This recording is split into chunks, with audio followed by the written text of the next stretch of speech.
Eu vou trazer para vocês as melhores leituras que eu fiz em 2024 até agora. Mas antes, deixa eu me apresentar, eu sou o Alexandre, esse aqui é o canal Literatura Rutilante. Eu espero que você goste do conteúdo e se você gostar, curta, compartilhe com os amigos e se inscreva no canal. Esse aqui é uma das primeiras leituras que eu fiz nesse ano, que é O Perigo de Estar Lúcida, da Rosa Monteiro. A Rosa Monteiro é uma escritora espanhola, ela tem outros livros publicados aqui no Brasil, inclusive tem um que ele ficou bem conhecido, se não me engano, no ano passado, não vou recordar agora o nome, mas é só dar uma pesquisada.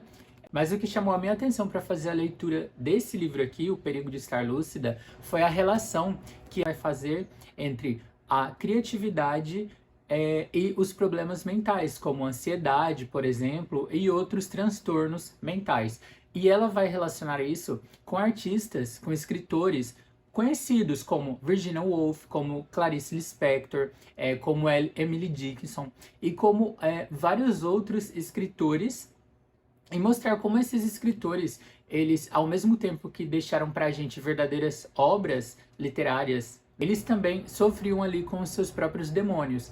E para além de ser uma narrativa extremamente instigante, onde ela vai contar aqui e ela relaciona essa questão de transtornos psicológicos com a criatividade, ela também relaciona a própria vida dela enquanto escritora e o fato dela também ser uma pessoa que durante bastante tempo lutou ali com a ansiedade.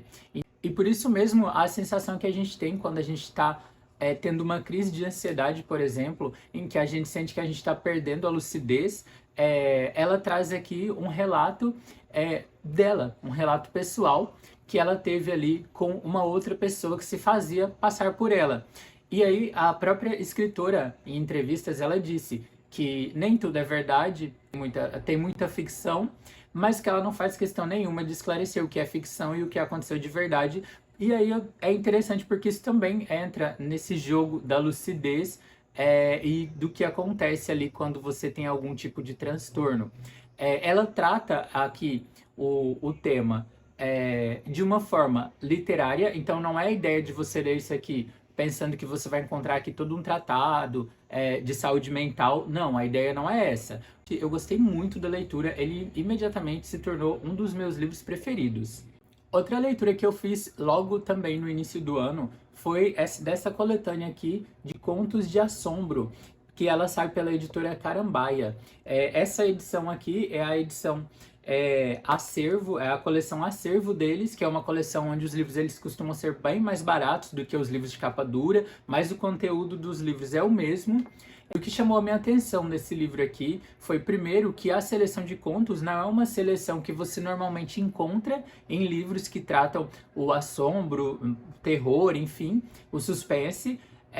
Porque esse livro também, ele não é de assombro no sentido de encontrar aqui terror, fantasmas, mas é um assombro que parte da realidade. É um assombro quando você tá ali em algum momento e de repente acontece algo que simplesmente não tem explicação. Mas você não viu nada, não teve ali um elemento sobrenatural. Não, o elemento sobrenatural ali, na verdade, é a própria realidade entrando em um conflito, ou você entrando ali em conflito com essa própria realidade. E são contos excelentes. Eu gostei muito, muito dessa leitura aqui. Assim que eu concluí o livro, eu já quis retornar para a leitura porque eu achei fantástico. E outra leitura que eu fiz também foi Correntes, da Olga. Eu não vou falar o sobrenome dela porque nem sei como pronuncia. Mas ela ganhou o Nobel há alguns anos atrás, 2019, 2020, não lembro. E ela é uma escritora polonesa. E para mim o que chama a atenção nessa narrativa aqui é o fato dela ser uma narrativa totalmente fragmentada.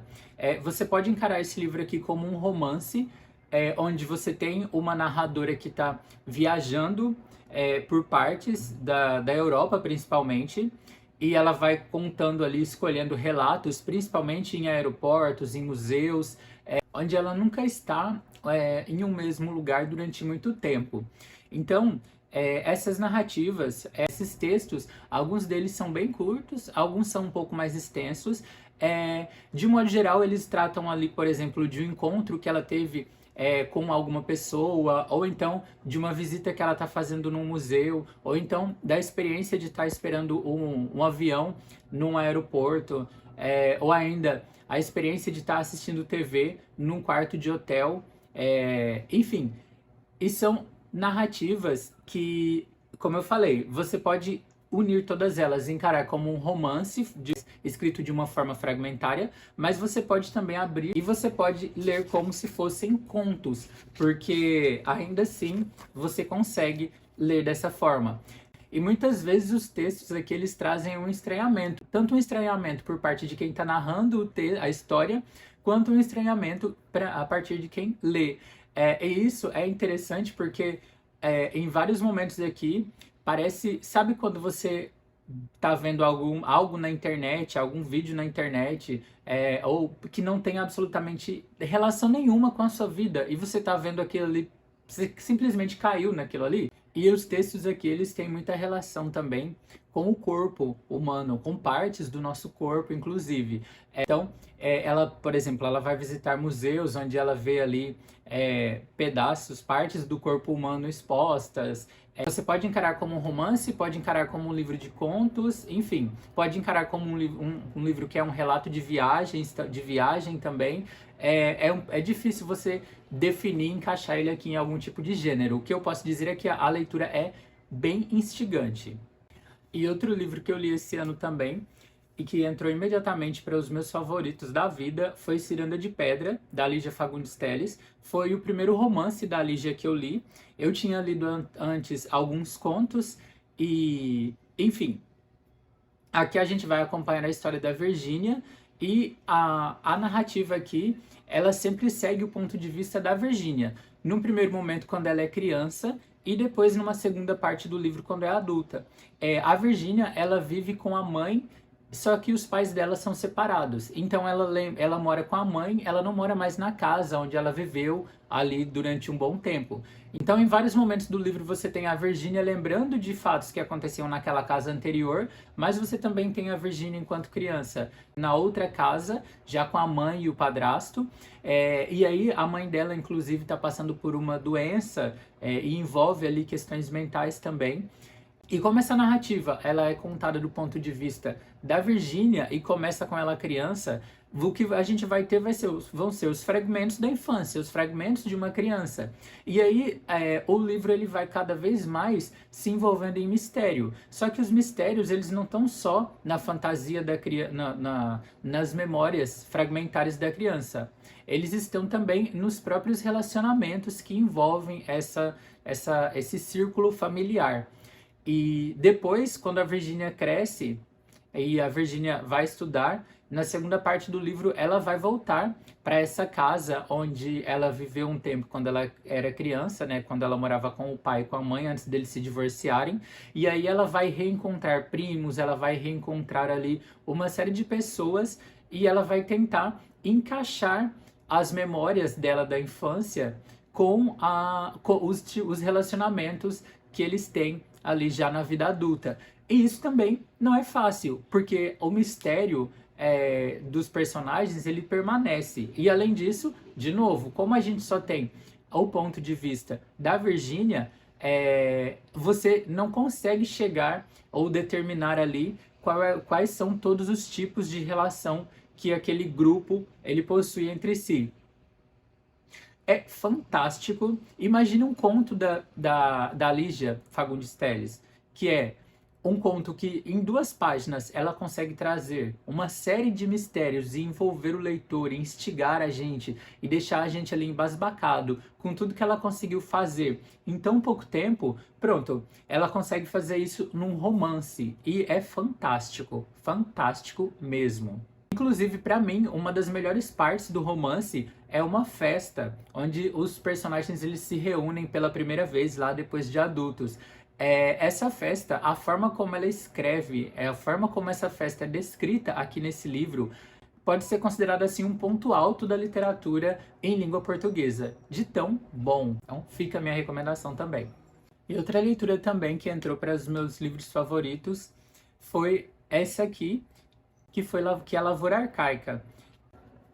O Radu Nassar, ele não tem uma obra tão extensa, mas ele compensa muito na qualidade estética dessa obra, na qualidade do texto, na poesia que ele traz com o texto dele. E no caso de Lavoura Arcaica, além disso também, a gente vai encontrar aqui algumas semelhanças no livro que eu acabei de falar, que foi o Ciranda de Pedra, da Lígia, porque aqui a gente também tem essa questão do encontro, do reencontro com a família, né? Dos laços, como os laços familiares da infância da gente, de como as relações familiares da nossa infância, elas vão influenciar a nossa vida toda, né? Elas vão... a gente carrega essa influência da família durante a nossa vida toda. E o que a gente faz com isso, né, como isso vai atravessar a nossa vida, é justamente um dos temas abordados aqui em Lavoura Arcaica. Só que o texto dele, diferente do texto, por exemplo, de Ciranda de Pedras, onde a gente consegue se guiar dentro de uma história mais ou menos linear e a gente vai acompanhando ali a vida daquela personagem. Aqui é tudo mais denso, obscuro. Aqui tá tudo mais envolvido na névoa, que é uma névoa que o personagem ele não é mais criança, mas ao mesmo tempo essa névoa das memórias da infância, né, ela permanece e as relações familiares também, elas permanecem. Essas questões do desejo e da psicologia que envolve, né, dos mitos que envolvem as relações familiares, dos tabus que envolvem as relações familiares, tudo isso está aqui em Lavoura Arcaica. E eu vejo pessoas dizendo que não gostam do livro, porque a trama não a história não é grande coisa, porque a história não chama tanta atenção. Mas a gente tem que olhar esse tipo de livro, por exemplo, como um livro que não está propondo necessariamente o desvendamento de uma história. E sim, talvez, o que ele propõe aqui é que o leitor mergulhe aqui, que o leitor se envolva na história e que o leitor absorva isso e se veja mergulhado nesses relacionamentos, nessas memórias, nessas lembranças, tal qual o narrador está. Da mesma forma em que o narrador ele se envolve de novo nesse drama familiar, nos relacionamentos da família, o leitor também se envolve dessa mesma forma. Enfim, foi uma leitura fantástica. Esse, para mim, foi o tipo de leitura que dá uma ressaca. Pelo menos para mim, eu terminei esse livro aqui, eu precisei encarar um outro tipo de leitura que não tivesse nenhum tipo de relação assim com drama familiar, nada disso, para eu poder depois retomar as minhas leituras convencionais. Depois eu tenho aqui também Escola da Carne, do Mishima, que é o escritor japonês.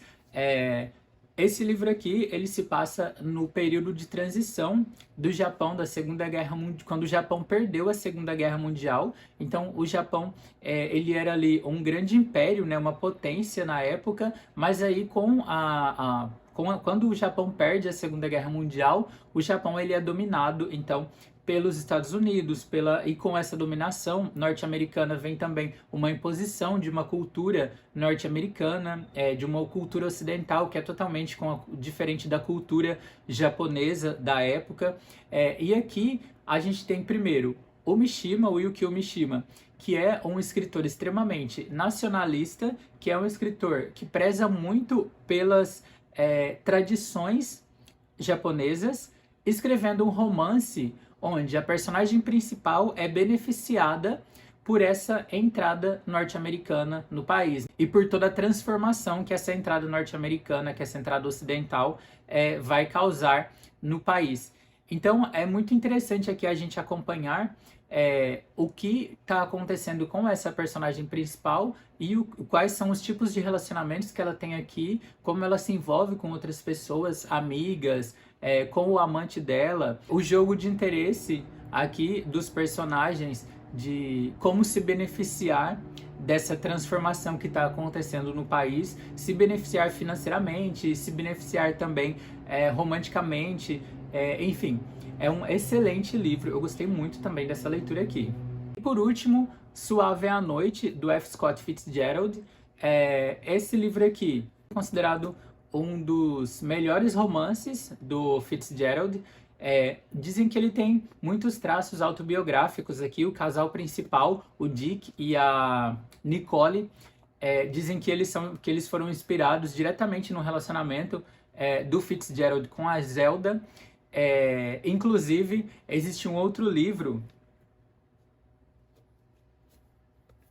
que é esse aqui, que é Essa Valsa é Minha, que é um livro onde dizem que, na época que a Zelda soube que o Fitzgerald estava escrevendo Suave é a Noite, onde ele ia contar ali, ia colocar vários traços autobiográficos, né, vários traços do relacionamento dos dois.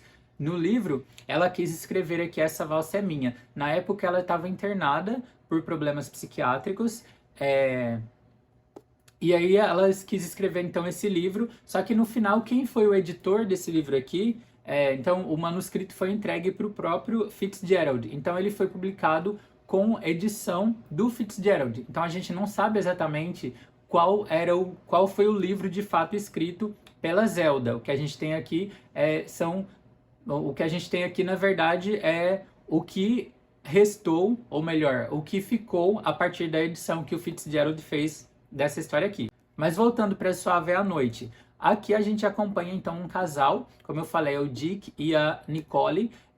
A Nicole, ela é muito, muito, muito rica. A gente vê que ela vem de uma família dos Estados Unidos, que é uma família extremamente rica, daquelas famílias que a gente vê, por exemplo, da Era Dourada dos Estados Unidos. E o Dick, ele é um médico, um psiquiatra.